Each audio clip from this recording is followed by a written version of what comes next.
మన ప్రభువును రక్షకుడైన యేసుక్రీస్తు వారి అతి శ్రేష్టమైన నామమున ఈ ఉదయకాల సమయము మిమ్మల్ని ఈ అనుదిన జీవమని కార్యక్రమమునకు ప్రేమతో ఆహ్వానిస్తూ ఉన్నాను. దేవుని యొక్క మహాకృపలో గతించిన దినములన్నీ ఆయన ఉచితమైన కృప సహాయం చేత మనల్ని భద్రపరిచి మరలా ఇటు రీతిగా ప్రభుని స్తుతించుకునే గొప్ప భాగ్యము మనకు అనుగ్రహించినందుకు ప్రభుకు మహిమ కలుగునుగాక. ఈరోజు వాక్య జ్ఞానం చేసుకుందాం. ఎఫెసీయులకు రాసిన పత్రిక 5వ అధ్యాయము 8వ వచనము మనం చదువుకున్నట్లయితే, మీరు పూర్వమందు చీకటై ఉంటిరి, ఇప్పుడైతే ప్రభువునందు వెలుగై ఉన్నారు. వెలుగు ఫలము సమస్త విధములైన మంచితనమును, నీతి, సత్యమును వాటిలో కనబడుచున్నది.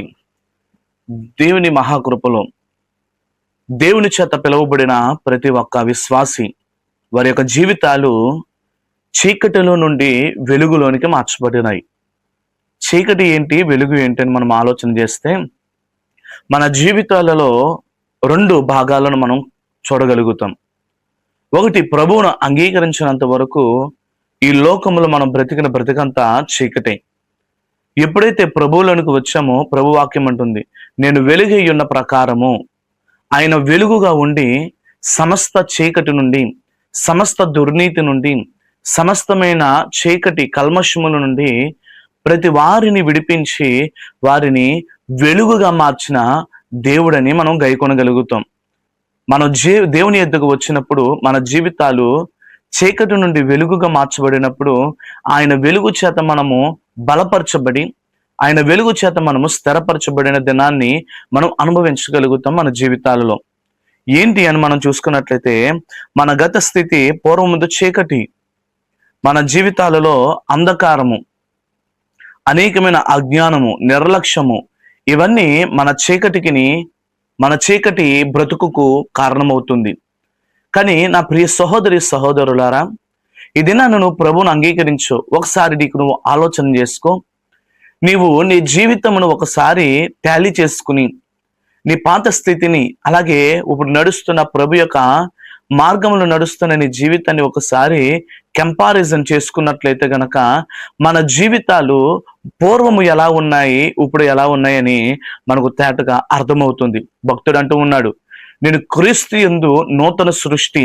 అనగా క్రీస్తులో మనం ఎప్పుడైతే ఆయనను అంగీకరించామో, ఆయనను స్వీకరించామో, ఆయన యందు భయభక్తులు కలిగి నడిచామో మన స్థితి మార్చబడ్డాది. ఇదే నాన్న దేవుని నమ్ముకుంటున్న ప్రియ సహోదరి సహోదరులారా, నువ్వు వెలుగుగా ఉన్నావా, చీకటిగా ఉన్నావా? నువ్వు వెలుగుగా ఉంటే నీవు నీ జీవితంలో అజ్ఞానము తొలగించుకోగలుగుతావు, నీ జీవితంలో నిర్లక్ష్యమును తొలగించుకోగలుగుతావు, నీ జీవితంలో ఈ లోకమనే పాపమును తొలగించుకోగలుగుతావు.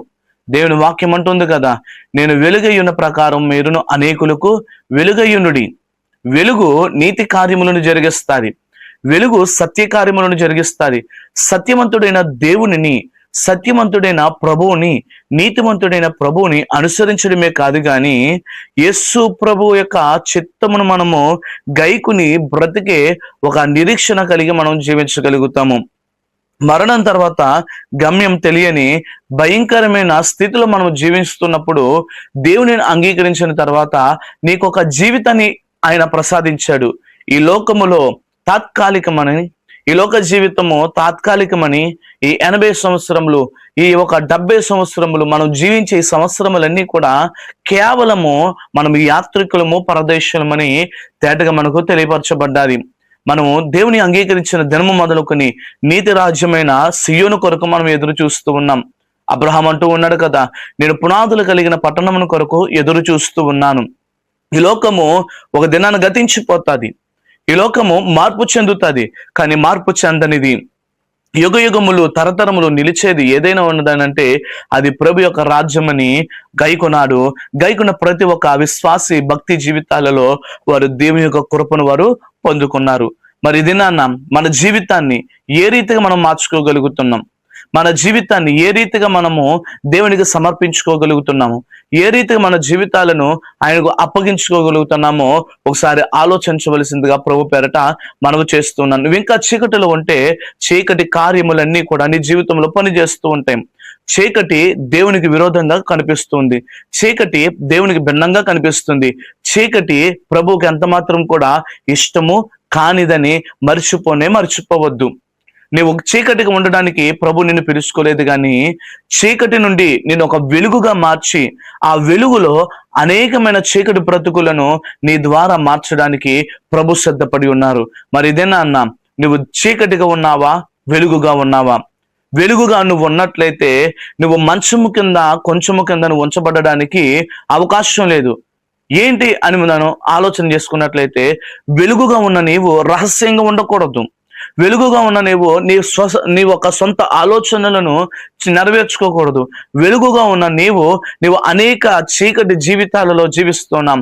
అనేకులకు సమాధానము లేక, నెమ్మది లేక, ప్రశాంతత లేక ఉన్న వారిని ప్రభు యొద్దకు నడిపించే ఒక వెలుగు మార్గముగా నువ్వు జీవించాలని ప్రభు కోరుతూ ఉన్నాడు.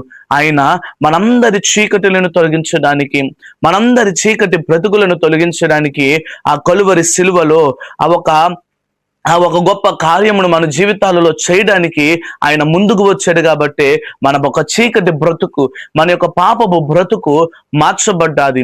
అజ్ఞానము తొలగింపబడ్డాది. అవిశ్వాసం తొలగింపబడి పునాదులు కలిగిన పట్టణము కొరకు మనం ఎలా అయితే ఎదురు చూడగలుగుతున్నామో, నీవు కూడా వెలిగింపబడిన నీవు అనేకులకు వెలుగుగా మార్చబడాలి. అనేకులు నిన్ను చూస్తున్నప్పుడు దేవుని యొక్క వెలుగు నీలో వారు అనుభవించాలి. అనేకులు నిన్ను చూస్తూ ఉన్నప్పుడు దేవుని శక్తిని వారు అనుభవించాలి. అనేకులు నిన్ను చూస్తూ ఉన్నప్పుడు దేవుని కృపకు అనేకులు పాత్రులుగా అవ్వాలి. మనం చూసుకున్నట్లయితే మన బాధ్యత, వెలుగు సంబంధులుగా ఉన్న మనము నడుచుకోవలసింది ఏంటంటే మంచితనముగా నడుచుకోవాలి, నీతిని అనుసరించాలి, సత్యమును అనుసరించాలి. మనము దేవునిలోనికి, లోకంలో వెలుగుగా ఉండటం అంటే మన పనుల ద్వారా దేవునికి మహిమ తీసుకురావాలి. ఇదేనా, నువ్వు చేస్తున్న ప్రతి పనిలో దేవునికి మహిమ కలగాలి. నువ్వు చేస్తున్న ప్రతి ఒక్క పనిలో దేవునిని గణపరిచేవాడిగా ఉండాలి. నువ్వు చేస్తున్న ప్రతి ఒక్క పనిలో దేవుని నామము హెచ్చింపబడే రీతిగా నీవు చూసుకోవాలని ఇదేనా మర్చిపోవద్దు. మరి ఇదేనా, వెలుగుగా ఉన్నావా, చీకటిగా ఉన్నావా?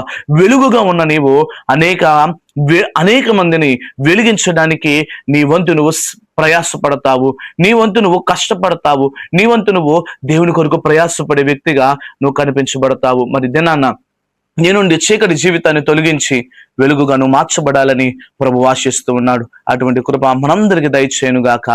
ఆమేన్. ప్రార్థన చేసుకుందాం. మహాగణుడైన మా తండ్రి, కృప కలిగిన దేవా, మీ పరిశుద్ధమైన నామంలో వెలుగుగా మార్చబడిన మేము అనేకులను వెలిగించే స్థితిలోనికి మమ్మల్ని నడిపించి నీ చిత్తానుసారమైన కాపుదల మా జీవితానికి దయచేసి వాడుకొని సహాయమును దయచేయమని, నీవే నీ చిత్తం మా జీవితంలో జరిగించమని, ప్రతి వారిని బలపరచమని యేసు నామంలో అడుగుచున్నాం మా పరమ తండ్రి.